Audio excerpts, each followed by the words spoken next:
Welcome to Kenton's videos. Enjoy the video. You start by confirming the media volume itself. Open Quick Settings or Settings Sound and move the media slider up. Once done, disconnect Bluetooth and wired headphones because devices can hold the output channel. Testing the phone speaker isolates hardware versus routing. Make sure to force stop and reopen the app playing audio, then reboot the phone.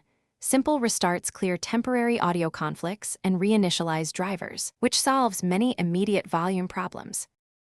Next, inspect app-level settings. Some players have their own volume or equalizer that limits output, so raise or reset them.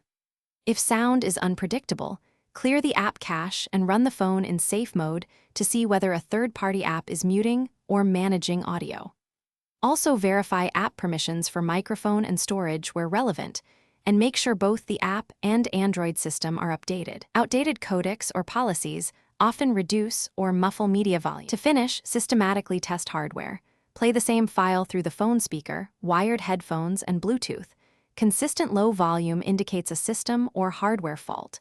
If everything else fails, back up your data and perform a factory reset. This removes hidden software corruption. Make sure to inspect speaker grills for debris and try an external DAC or USB-C audio device. Troubleshooting tip: if volume is intermittent, test in safe mode and note whether any newly installed app. Thanks for watching. Consider subscribing if we helped you.